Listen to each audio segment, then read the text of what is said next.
jahat. Jangan tengok orang pakai tudung labuh jahat. Dah. Semua kita ni bergantung kepada hati kita. Pakailah tutup aurat. Tuan-tuan nak buh 3 segi, 6 segi, 8 segi pun bubuh dari kepala. Janji tutup seluruh badan melainkan muka dan pergelangan tangan. Ada akak-akak di sini yang pakai brush. Sini satu pakai lah. Dia pakai tudung ni. Bila pakai tenganga mulut. Takut tak masuk pin. 2 kali menganga pertama nyusu anak. Bila nak nyuak nestem, pompong menganga. Baby, apa? Heran tuan-tuan. Tuan-tuan tak boleh ke bila nyusu pun bagi nestem anak tu tutup mulut? Baby, boleh tak tuan-tuan? Mesti mok ada menganga. Tak nak. Mok dia kenyang tuan-tuan. Separuh ke mok, separuh ke anak. Sebab tu mok ni gemuk anak ni kecil. Masya Allah. Jadi kita ni masing-masing ada kurang, ada lebih. Jangan ngutuk orang. Jangan ngutuk. Kadang-kadang kita yang tuduh labuh ni pun ambil jalan singkat. Tuduh dah labuh. Kadang pakai kain saja. Baju kan pakai duk robot. Merah pokok. Nampak ni baik Tak apa, janji tutup aurat lantak je dia tuan. Tapi kadang-kadang lupa. Udah habis serap pokok duduk atas tangga letih. Udah ngibar hangat benar rasa dia. Tok Imam lalu nak ke surau. Patah balik Tok Imam. Aku nampak apa tadi ya kita.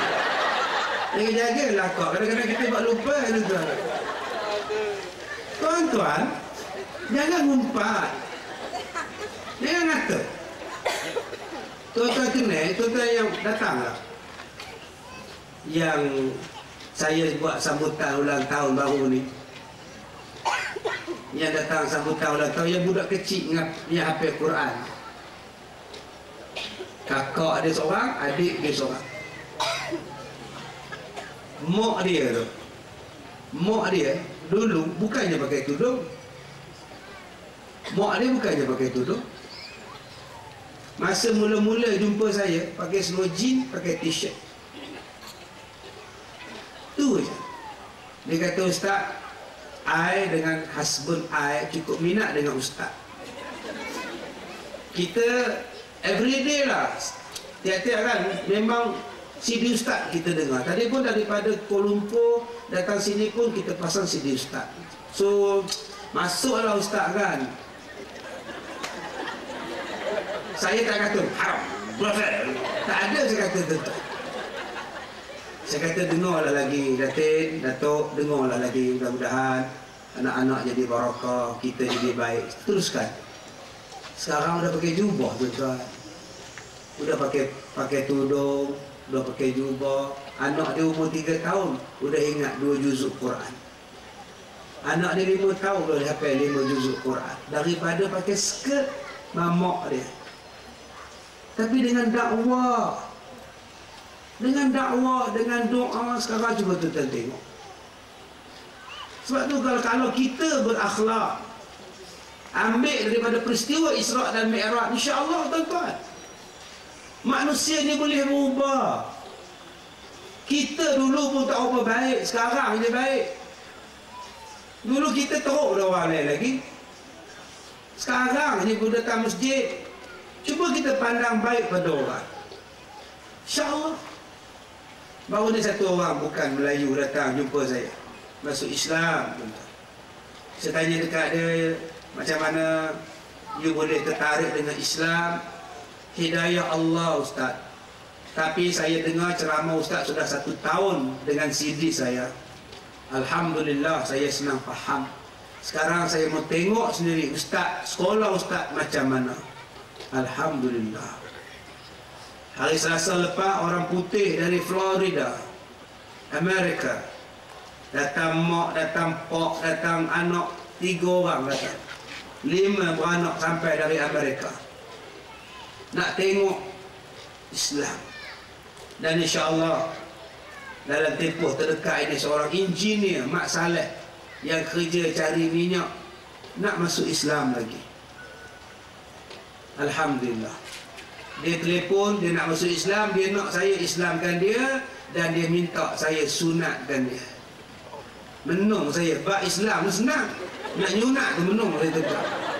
Doh, di mana tuan-tuan? Konti saya. Pisau tak ada, kapok insya-Allah untuk buka. Kita kena cari tuan-tuan. Barakallah, tadi lagu Mahazen tu. Barakallah. Kita mencari berkat Allah. Sebab tu orang yang suka mengata, orang yang condemn saya dalam Facebook, condemn saya dalam YouTube, condemn saya dalam blog, saya tak peduli lah tuan-tuan. Lantak demo lah. Kerja demo, ngutuk. Lagi demo ngutuk, lagi kita buat kerja. Saya seronok sahabat-sahabat saya, saudara-saudara saya daripada orang bukan Islam boleh belajar Islam. Dia memain isu saya ni resis. Dia petik ceramah saya, dia kata saya perkauman. Sedangkan dia tak tayang pun dalam YouTube bagaimana awal saya cakap sampai habis saya cakap. Oh, dikeluarkan dalam YouTube saya di perkauman. Ada saya sebut perkauman malam ni? Tak ada lah. Ini bentuk-bentuk orang yang nak menyebarkan fitnah. Saya nak tanya pada orang yang condemn Al-Barakah, orang yang kutuk Al-Barakah, yang kutuk saya, apa sumbangan yang sebenar-benarnya untuk agama? Kalau sekadar mari dengar ceramah, balik, belum lagi. Kau tak pernah dengar bapa seorang ustaz yang disembelih, jaga sesi minyak, datang orang sembelih dia, berumuk darah keluar. 3-4 tahun dulu. Sial tuan-tuan. Mana anak dia? Anak dia pergi mana?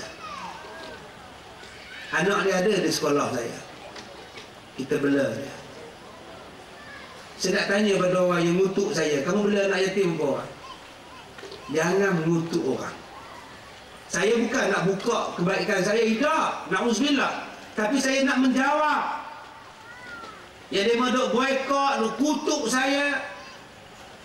Dia kata Ustaz Kazim kalau ceramah di Ipoh tinggal tiang je. Mana tiang aja? Tiang tak nampak orang je dia. Ngutuk aja kerja. Kita tengok orang-orang yang bapak dia tengah semayang, orang tembak tengah semayang, mati 14 orang di Sepatani. Kita kata kesian Demen ni tengok semayang ditembak. Lepas tu kita makan roti canai ngap. Ada kita tanya anak-anak Demen ni siapa bela? Anak-anak dia ada di Barakah. Kita bela dia. Kesian tuan-tuan, anak orang siap. InsyaAllah bulan 9 nanti 38 orang akan datang lagi. Kita tolong. Saya nak tanya pada orang yang ngutuk, kamu buat apa? Semalam, 2 hari lepas, ada orang datang menjerit depan pintu pagar sekolah. Ustaz Kazim bela janda tua, Ustaz Kazim bela janda tua, Ustaz Kazim bela janda tua. Benar tuan-tuan, saya tak ada semalam saya pergi mana, 2 hari lepas saya pergi mana? Saya lupa saya pergi mana. Yang makcik-makcik pondok semua keluar tengok, ada yang menyapu nak halak.